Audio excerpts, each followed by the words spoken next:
intro on first, man. Come on. Yeah. All right. You'll never have the sacred stone. Oh, this you crazy mother.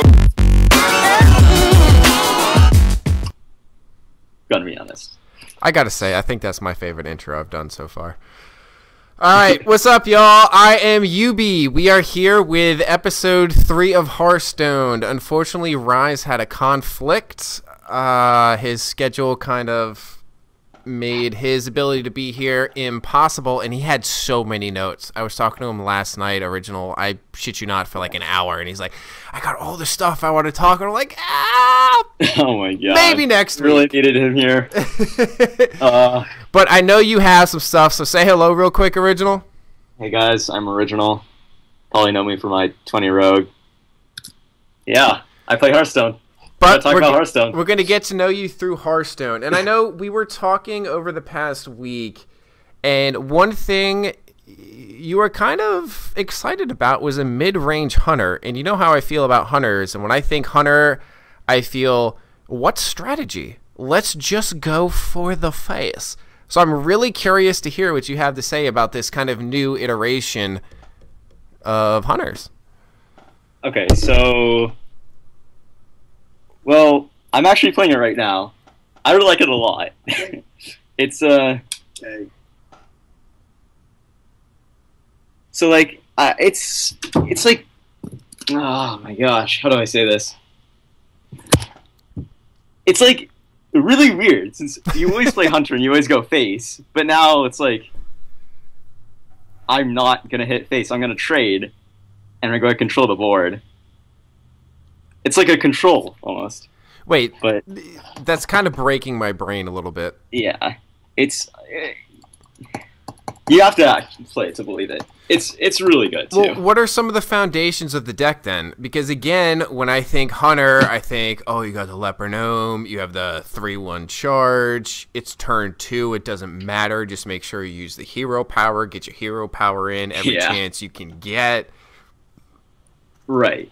So, right now, basically, it uses a lot of death rattles and card draw to maintain, like, continuing to play beasts, which you can buff up and tech off of. And basically, the problem with Hunter is that even if you're playing a mid-range Hunter,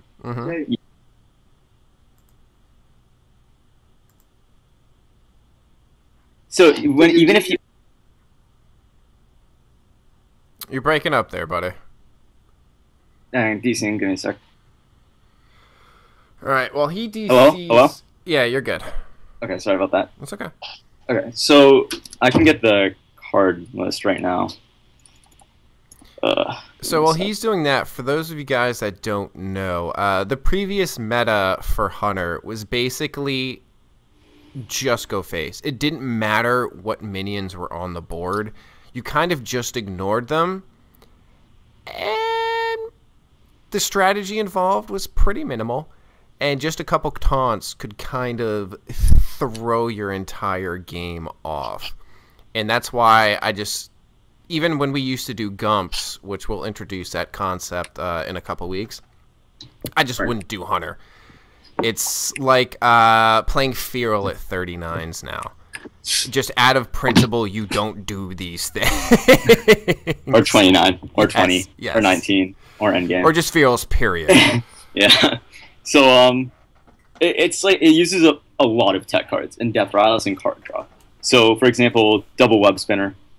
Just want to get beasts in your hand, get more beasts, collect beasts. It uses freezing trap to maintain your board and face. That's probably the best trap in general if you're not playing aggro. And snake trap, which is really weird. That's the one that gets me. Yeah. Usually you play explosive trap if you're going to do this, but you want to maintain board control. And by doing that, if you have play snake trap, really good versus aggro. They can't hit face. They'll think it's an explosive trap, and then you just like buff them up or card draw off of it. You have Haunted Creeper, probably the best 2-drop control card in the game. Doesn't really die in anything. Summons 2/1/1s, really strong. You run one Ironbeak Owl. It's a beast. Silence, really strong. The freaking hoot bird. Yeah. Ugh. Then you want to run King's Elec, new card in TGT, and really, really interesting. It's a joust mechanic, which I actually like. I think it's the only joust mechanic I actually like. Well, what's the mechanic on it? Battle Cry, reveal a minion in each deck. If yours costs more, draw it. Absolutely no fallback. It's a 2-drop 3/2. Even if the effect doesn't go off, it's insanely worth it. You know what the card is. It's just a very, very strong card, even if it doesn't. In a way, does that also, like, by that card being strong and fitting in that deck, does that roundabout kind of change the way Hunter decks are built? Exactly. That's what I'm getting to. So you're probably thinking that's it for 2-drops, right? Mm-hmm. Like, I mean, that's not it for 2-drops. There's like 6 2-drops in the aggro Hunter. There's only one more card, 2-drop, which is Mad Scientist, because like it's a must-have. Yeah. Everything else is 4-drops, 5-drops, a 6-drop, and a 7-drop. It's really, really high cut. It's a really weird card. It's basically 1-1-drop, a bunch of 2-drop, obviously, like traps and stuff, but I'm not going to count that. Then you have Animal Companion, Kill Command, Unleash the Hounds for board control. Everything else is 5, 6, 7. We have Ram Wrangler, an insane card, very, very strong. And what is that card? 5-drop, 3/3, introduced in TGT. Battle Cry, if you have a beast, summon a random beast. Oh, and does that work like sort of the Warlock, where it's any beast? Any beast. Bane of Doom, yep. it's a 5-drop, and it like puts a minion on the board and can summon anything. The Hunter cards are much better than the Warlock cards, so it's really strong. Here's another one, Stampeding Kodo. Who plays Stampeding Kodo? Destroys a random enemy with 2 or less attack. Just anti-aggro cards. Stranglethorn Tiger. Stealth cards. Like, wait, get out of here. That's actually part of the deck? Yeah, you play 2 of them. No shit. Because if you draw it off of King's Elk. And then Savannah Highmane. Probably the best 6-drop in the game, I'd say. That's one I wanted to get to. I'm glad you brought that up. Because I've always felt... I mean, you didn't really see it in a lot of Hunter decks because of, you know, the aforementioned. We just want shit to die. And actually, I remember playing Control almost like a mid-range Hunter. Yeah. Which is this. But it was never good. Like, it was really fun to play, and I always wanted to play mid-range Hunter since, like, I'm not going to play Face Hunter. But now that's become viable, I'm really happy. And obviously, Dr. Balanced, since why would you not play? I've actually, when the expansion first dropped, and I'm doing, going through and making my first Totem Chamois deck, I decided not to use Dr. Balanced, a.k.a. Dr. Boom, because I was like, I don't think I'm going to have room for the bombs. Like, the board's just going to be full already. I don't think he's going to have any space. So what has your experience been playing that mid-range? I mean, have you been playing it a lot? Have you pushed anything with it? Or is it more just kind of theory or something you've experienced?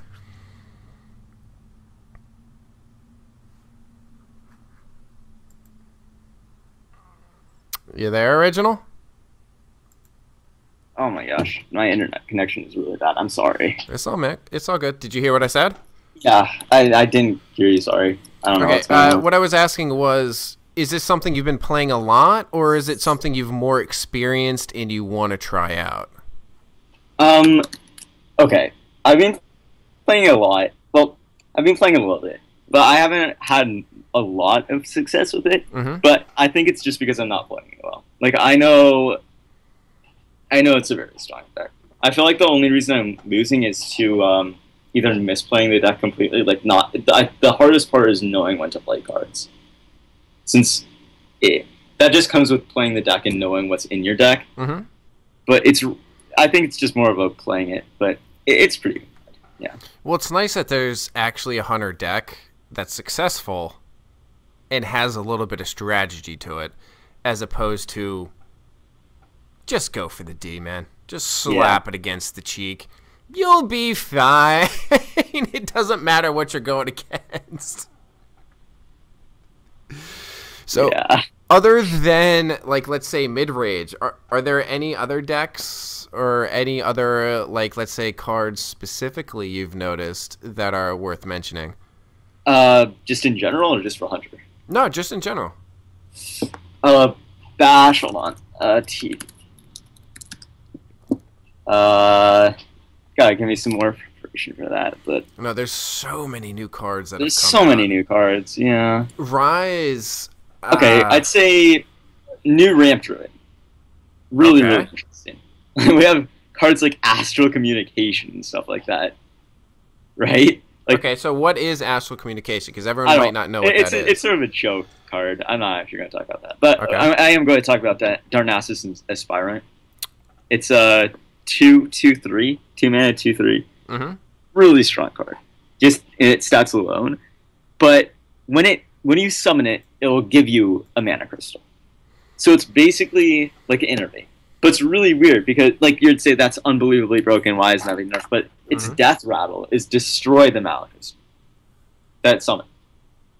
So it's a really, really awesome card, actually. And it sort of fits into the ramp playstyle because if you play it once you hit 10 mana, it's sort of like, what's the point of this card anymore? Mm-hmm.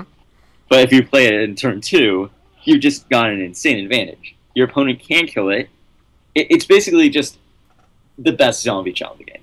That's the best way I can say. I was talking with Rise about this last night, and he's like, God damn it, I have. And he's like, in bold, said, I must have a way to take out a 2/3 minion turn 2 if I'm facing a druid. Yeah. Like, because that is, I mean, that's a huge boon. You know, an extra mana crystal, especially if you're a druid, you have other cards, you know, that can pump that up more, fitting with your ramp theme. And then he was telling me something that made me laugh my ass off. Played a 2/8 taunt. What's the, God damn it, the Naxxramas one that Rise always plays. I can't think of what it's called. 2/3? No, the 2/8 taunt. Oh, yeah, Deathlord. That's a really yes. strong card. I want to talk about that, too, later. What happened was, he had the Deathlord, dude killed it, summons the Aspirant. Yeah. Well, the battle cry doesn't go off. Yeah. But guess what does go off? Yeah. And I was like, oh, that is awesome! So, this brings into a new thing where when cards are released at first, that's what I really like about this game. Mm-hmm. It just changes over time. Completely changes. Game completely changes from the cards which are introduced and the effects that has on the cards which have been released in previous expansions. A really good example is Deathlord. When it was released, probably the worst card in the game. There were no battle cries, really. Like, absolutely no battle cries. Everything was pretty much just a played card when Naxxramas was released. And then, like, suddenly you get all these battle cry cards and joust cards now. And just every single expansion, like, we've seen just so many cards. Dr. Boom, pretty much every single deck card in a aggro lock or something like that, or a hand lock, everything has battle cries or jousts or something like that. And Deathlord completely negates it. Like, when someone says, oh, you get to play a minion directly from their hand, from their deck onto the field, you'd say, that why would you ever play that card? But when it completely nullifies what a card is supposed to do, it becomes really, really strong. It's sort of come from being something you never play to something which is being played in every single control deck. Dude, Rise has been driving me crazy with that card. Yeah. For a fair amount of time. I mean, even if it's something that seems so innocuous as using Fire Elemental or Flame Elemental for Chamois. Yeah. Well, you lose out on that 3 damage. That can be huge if you're counting on that card to do a clear. And you used Boom, who might be one of the best examples. Okay, so you lose out on that battle cry that puts out those 1/1 bombs with a chance to do 1/4 damage as they detonate. That's gigantic. It really kind of turns things into that person's favor. And then at the same time, what happens if you throw that in a mill deck? it's pretty interesting. I think there's a lot of cards like that, but I think that's what's really good again about this game. how like it can expand, and I mean, it has its own meta completely. Like, sure, they add cards with the intention, but every card they add has this like ripple effect, which affects every other card in the game. And it's so, like, people get so creative with it too. And that's like another thing I really like about it. And it's one of the reasons I really freaking wish they'd expand the 9 decks to, let's just go, I don't know, just 10 would be fantastic. They said that they'd move it to 11 once they add in a new hero. What about the new hero? I haven't heard anything about that. They said it last BlizzCon. This BlizzCon, they'll either announce it, they won't announce it, or like we know something's going to come up. Since it's been like over 2 years since they mentioned adding a new hero. I mean, that'd be super cool, and like they put a monk in, or a demon hunter, or whatever it is. Monk, Death Knight, probably.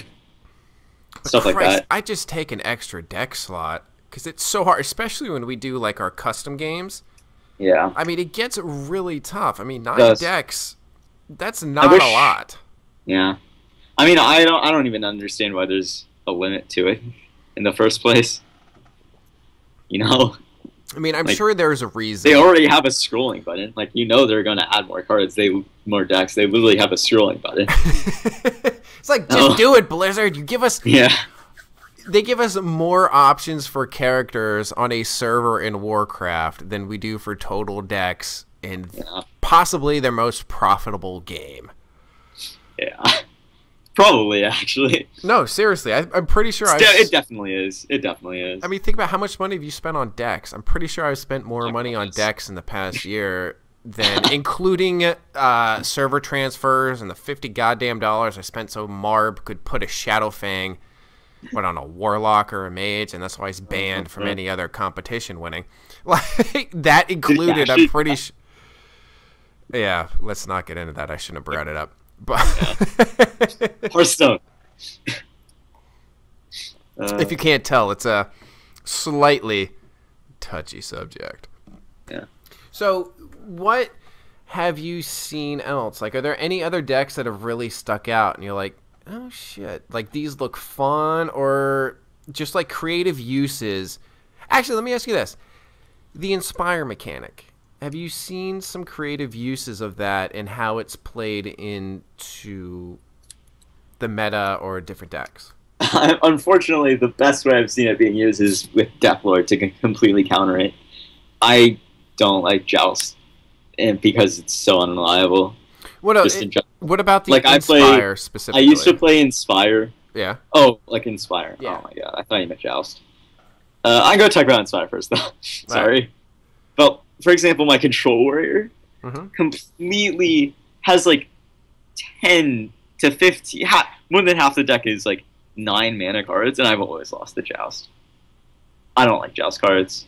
For example, 5/6 Taunt. It's +1/+1 than from the normal card. It's just not worth it. So I don't like the Joust mechanic. Obviously, when it's a Joust mechanic, which gives you no drawbacks at all and is even a good card without Joust, like the Hunter card, obviously you use it, but just in general, I'm not a fan. Inspire, I really, really like. Mainly because you can play a normal deck. Like, their decks aren't built around Inspire, besides like Mage, but I don't even think it's very strong. Where it's completely built, where it's just a normal deck, but you have these inspired cards, which give you a huge benefit if used properly.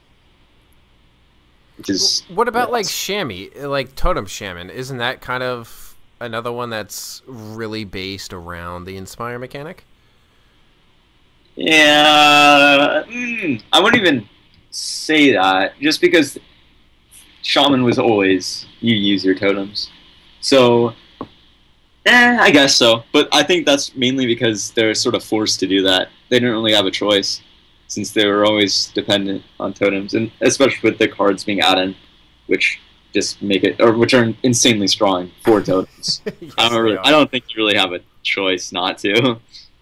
So I think that's less about Inspire rather than just multitudes of strong cards, which just Blizzard finally trying to figure out a way to make their hero power work, and it's by, all right, let's buff this to bejesus.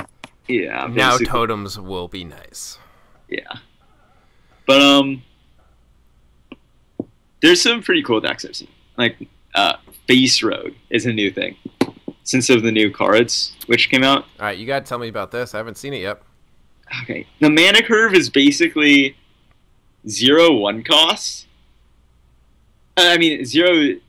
Just 10 1 costs. It's basically just all 2 1 cost and 2 costs. It's insane. You have to elaborate on this. You're just saying like, oh yeah, it's like all cheap shit, but you're not actually saying what that cheap shit is. Combo it insanely well. It's basically you stall out to you use like some of the new cards like Argent Warhorse. Okay. Which is just a normal card, like no joust, but it's a 2/1 with Divine Shield, right? And all your minions are charges, except for like you run like a Noyatron to maintain a little bit of board control to stall out, just a little bit to combo, and it's like South Sea Deckhand and stuff like that. But after that, everything is just face. Like we're talking double Cold Blood, doubly deadly poison, Cold like Oracle, Wolf Rider. Like you remember my my weapons rogue thing? Mill Is rogue this one of the weapons. ones I tried to push out of my memory? Yeah. Yeah. Probably. Yes, I remember then. It's like that, except you just go face. And it's really, really strong, which is I'm really sad about. Because they added the 2 new cards, which is Buccaneer and Argent Horse Rider in TGT, which just like well, don't forget about the ARG legendary they added in. Yeah. Let's not talk about that. I disenchanted that gold to make Good Christ, for you. something better. You made a good choice. But they've always needed like one more charge to make it viable, and then they give them a charged Divine Shield. It's just like it's really, really gimmicky, but unfortunately it's really strong. And I still want to play it. It's like, and it's not even as bad as Face Hunter, since like the enemy actually feels like they can do something, but they can't.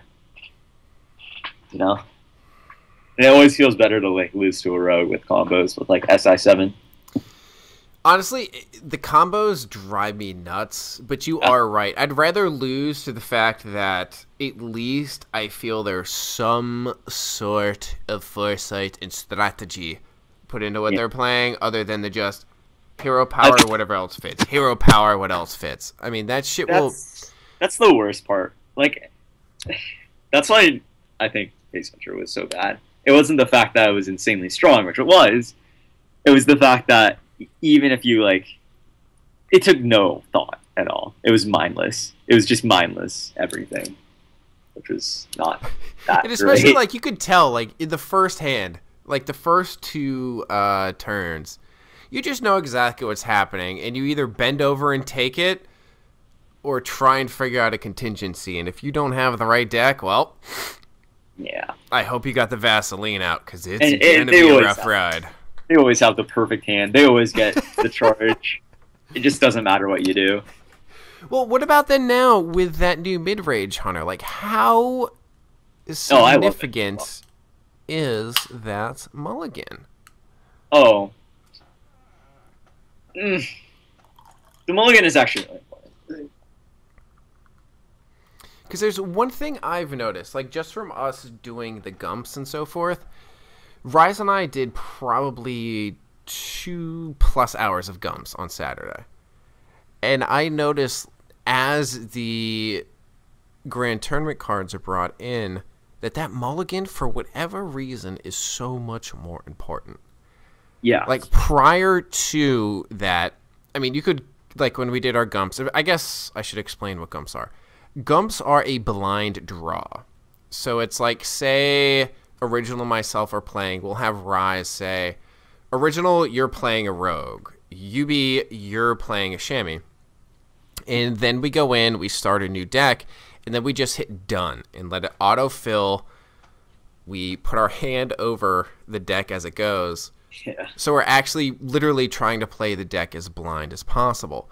But prior to the grand tournament, it felt like there was kind of, even if that mulligan didn't work out that well, there was still a chance of recovery.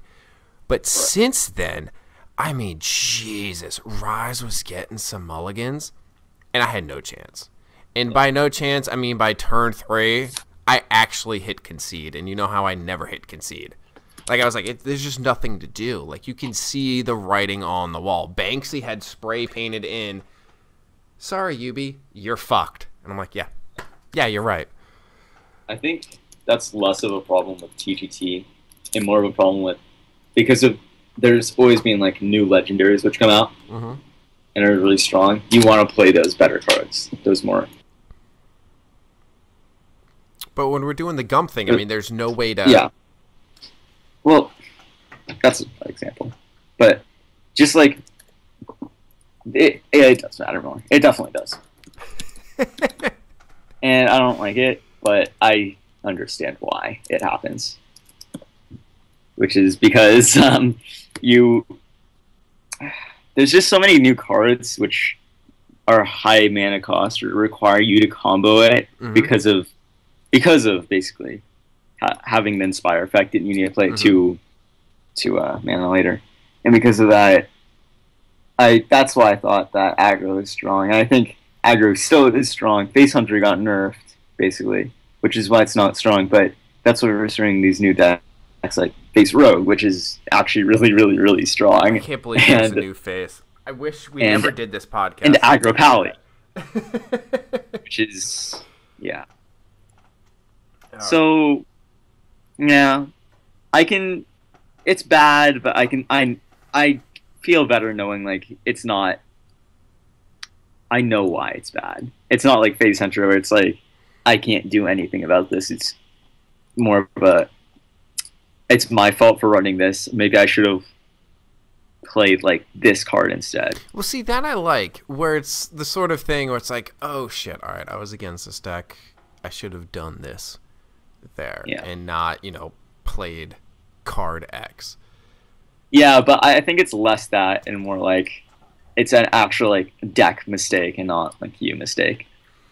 Well, see, I'm better with that. Yeah, I am for sure. All right, I have the 19 draft in 10 minutes. You want to put some closing words on here, my friend? We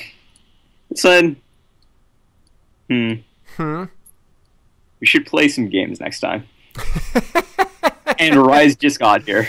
I know. I'll tell you what, guys. After the draft, if the three of us are still up, I will stream a second podcast if the three of us are down. Because I know Rise is itching at the trigger like he's Pablo Escobar at someone trying to take his shit. If you haven't watched Narcos on Netflix, you should.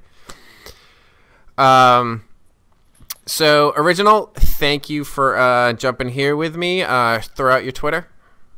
At Original X. That's OH. Original X. All right, and you guys know